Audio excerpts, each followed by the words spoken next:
Anester, c'est pour quand la chaîne YouTube en fait? Anouchka, c'est pour quand la chaîne YouTube? Je répète, Oza Natai Yamabe. Alors c'est pour quand YouTube? Juste une question. C'est pour quand la chaîne YouTube, s'il te plaît? Ça, c'est la question qu'on me pose depuis des années. Et je dois avouer qu'au début, je comprenais vraiment pas pourquoi les gens insistaient autant sur ce sujet. Mais après une réflexion un peu plus approfondie, je me suis rendue à l'évidence. Depuis que mes neurones fonctionnent, j'ai toujours été une personne très créative. J'ai toujours aimé créer, imaginer, inventer. Anester, elle a toujours été très créative depuis qu'on est toute petite. Même pas créative niveau genre ce que vous voyez là tout de suite, mais créative dans le sens où la meuf, elle va voir un truc drôle, me demandez pas, mais dans la même minute, il y a déjà une chanson qui est déjà là en fait. La meuf, elle va faire un truc, elle va créer un truc, et puis tout le monde va se mettre dedans, tout le monde va se mettre à chanter la musique, alors qu'en réalité, c'est que de la vanne. Mais, en tout cas, sa créativité, ça date pas d'hier. J'ai toujours aimé faire rire, divertir. Ben, c'est normal, telle mère, telle fille. Elle est drôle.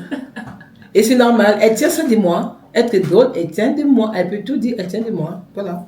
Et j'ai tout simplement toujours aimé raconter des histoires et faire des vidéos.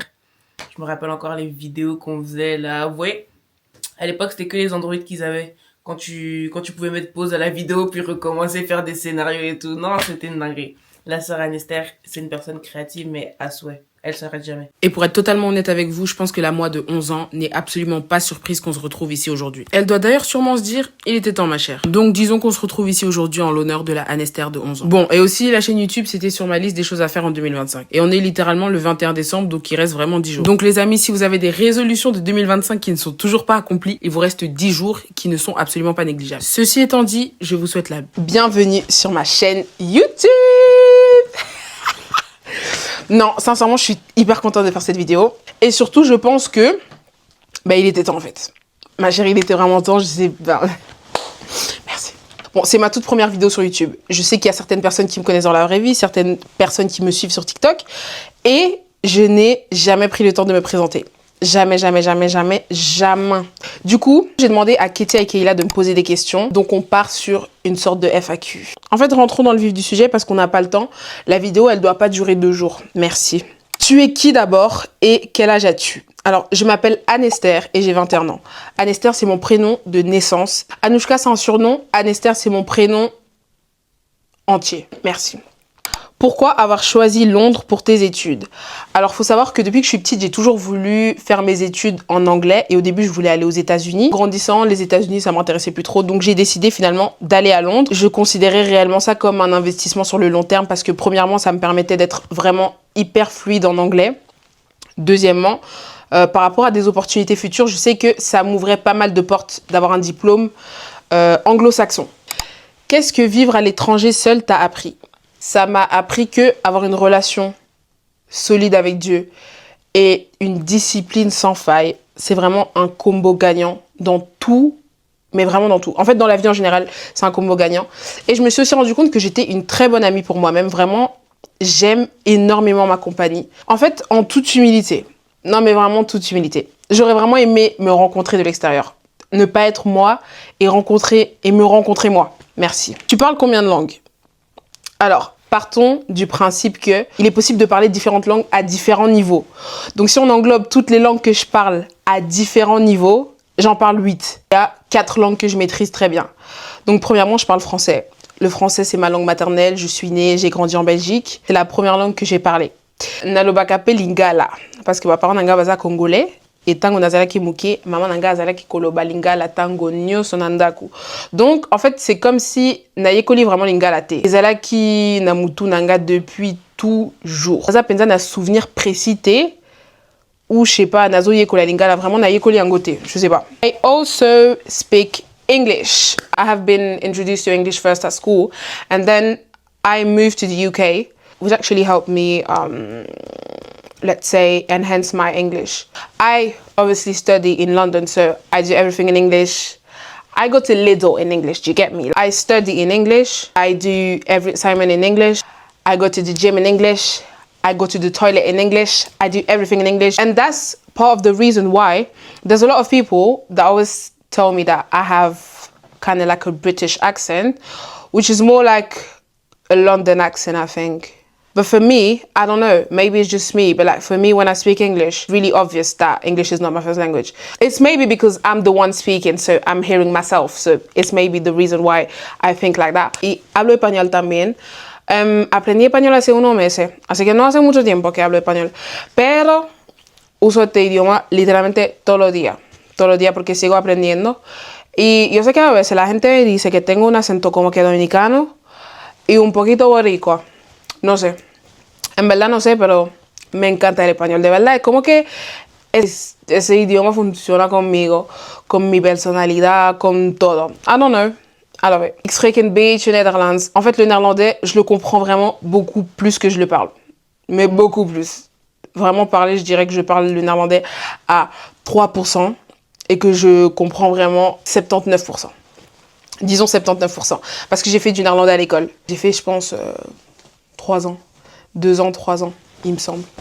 Je sais même plus. Du coup, il y a 3 autres langues que je parle aussi. Mais ça, on en parlera dans une prochaine vidéo. T'es de quelle origine? Originale. Je suis congolaise de mes 2 parents. Mes 2 parents sont congolais. De Kinshasa. Est-ce que tu es chrétienne? Oui. Oui. Oui et oui. Je suis de Jésus-Christ.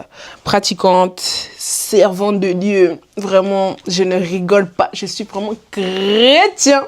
Qu'est-ce qui t'a motivé à faire des vidéos sur TikTok et puis maintenant sur YouTube? En fait, j'ai toujours aimé créer du contenu. J'ai toujours aimé faire des choses un peu vidéo, montage. Et en fait, ce qui s'est passé, c'est que un jour, je pense que c'était la première année que je venais de terminer à Londres. Je suis rentrée en Belgique et ce même week-end, il y avait plein de trucs de prévus. Et j'ai toujours été une personne qui filme tout. J'ai toujours tout filmé, que ce soit Snap. Et en fait, j'ai tout filmé. Et à la fin du week-end, je me suis dit, ah ben, je vais monter la vidéo. Et en fait, quand j'ai monté la vidéo, je me suis dit, ah ben, je vais faire une voix off. Du coup, j'ai fait la voix off et j'ai posté le vlog sur TikTok. Il me semble que c'était en mai 2024. Mes amis, ils ont vraiment aimé la vidéo. Et moi, je me suis dit, merci. Mais moi, j'avais vraiment rien prévu d'autre. Du coup, après, ils étaient tous unanimes sur le fait qu'ils voulaient que je continue à faire des vidéos. Donc, j'ai commencé à en faire, mais de manière extrêmement irrégulière. C'est-à-dire que je postais une vidéo une fois tous les 7 mois sur TikTok. Donc, j'ai commencé à être un peu régulière cette année. Vraiment cette année. Et ce qui m'a motivée, en fait, c'est rien. C'est juste que quand j'ai posté la vidéo, ma première vidéo, en fait, les gens, ils ont bien reçu la vidéo. Et comme c'est quelque chose que j'aimais faire, je me suis dit, bah... autant continuer. Et YouTube, en fait, quand j'étais petite, vraiment, YouTube, c'était mon rêve. Quand j'étais petite, je vous dis, YouTube, c'était mon rêve. Je faisais des vidéos sur la tablette de mon papa et j'aimais vraiment trop ça. Et en fait, ce qui m'a vraiment motivée à faire des vidéos là, maintenant, sur YouTube, je pense que c'est le fait que déjà, les gens me disaient « Fais une chaîne YouTube, ma chérie. Fais une chaîne YouTube. » Et au fond de moi, je le voulais, mais je trouvais que ça impliquait pas mal de choses que j'avais pas envie de faire, tout simplement. C'est quoi encore la question? Et je suis en train de beaucoup parler, je ne sais même plus c'est quoi la question. Attendez, qu'est-ce qui t'a motivé à faire des vidéos sur TikTok puis maintenant sur YouTube? Recentrons-nous, reconcentrons-nous. Qu'est-ce qui m'a motivé à faire des vidéos sur YouTube? J'aime énormément faire des vidéos et je pense que je me sens un tout petit peu limitée quand je fais du contenu TikTok parce que le contenu TikTok, ce sont vraiment des mini-capsules. Donc, tu es obligé de faire quelque chose de rapide, tu dois trouver un hook, tu dois parler vite, etc. Moi, je suis quelqu'un de très chill, très zen. Et YouTube, ça me convient parfaitement. Là, je suis assise devant une caméra, je suis en train de parler à la vitesse qui me convient. J'ai pas besoin de commencer à réfléchir à je sais pas trop quoi. Je trouve que c'est extrêmement chill et j'aime beaucoup. J'aime beaucoup les longs formats comme ça. J'espère que j'ai répondu à la question parce que je me suis vraiment bien perdue entre temps, mais merci Mingy. Pourquoi te lancer sur YouTube que maintenant? C'est parce que, en fait, pour être honnête, comme je l'ai dit auparavant, j'ai toujours voulu faire des vidéos sur YouTube parce que j'aimais trop. Je pense que des fois, quand on a envie de faire quelque chose, on est vraiment limité par nos propres pensées. On est limité par nous-mêmes. Et je pense que j'étais vraiment ma propre limite. Je me disais, ah non, je peux pas avoir des vidéos sur YouTube. Non, mais parce que... En fait, ma belle, tais-toi. En fait, on se met des limites et des barrières tout seul. Moi, je me disais, non, mais de toute façon, j'ai pas le temps de faire ça. J'ai pas le temps de commencer à me poser, faire des vidéos. J'ai pas le temps, j'étudie, je fais ci, je fais ça. Et en fait, ma chérie... t'auras le temps quand en fait? Si maintenant à 21 ans t'as pas le temps, t'auras le temps quand? Entre 4 couches, enfin je sais pas. Je me suis vraiment rendu compte qu'en fait ma chérie, en fait là, faut se dire la vérité, t'as 21 ans, t'es libre comme l'air. C'est le moment de faire des choses en fait, c'est le moment de tester des choses. J'ai pas envie à 45 ans de me dire ah punaise, j'aurais trop voulu faire une chaîne YouTube quand j'étais plus jeune. Bah non. Donc c'est pour ça que je le fais que maintenant, parce que c'est seulement maintenant que je retire mes propres barrières et que je me dis, en fait, arrête tes bêtises, ma chérie. Arrête ça. Ce sera quoi ton genre de contenu sur cette chaîne? Je vais vous dire la vérité, il n'y a pas de DA, il n'y a pas de ligne conductrice. On est là comme on est. Et si vous êtes les meilleurs, soyez les meilleurs. Ok? Ok? Si vous êtes les riches, soyez les riches. En fait, nous, on est là comme on est. Je n'ai aucune DA. Et je pense même que ça se voit sur mes vidéos TikTok. Tout est aléatoire. Il n'y a pas de niche, il n'y a pas de je sais pas quoi. En fait, je sais pas. On est juste là, en fait. On est juste là et on profite de la vie que le Seigneur nous prête. Voilà. C'est tout. Quelle est la vision de cette chaîne? Ça m'est déjà arrivé plusieurs fois de me sentir un peu down et puis de tomber sur une vidéo YouTube d'une personne qui juste m'a fait un peu rigoler, m'a fait un peu me sentir bien. En fait, c'est vraiment ce que je veux transmettre. Je veux vraiment que quand les gens regardent mes vidéos, peu importe que ce soit une vidéo inutile, une vidéo je sais pas, juste que la personne se sente bien et se sente hyper à l'aise. Et j'aime énormément motiver les gens. Parce que je pense qu'en tant qu'être humain, on a tous besoin de motivation de temps à autre. Et surtout, j'aime bien motiver les gens de par les choses que j'accomplis.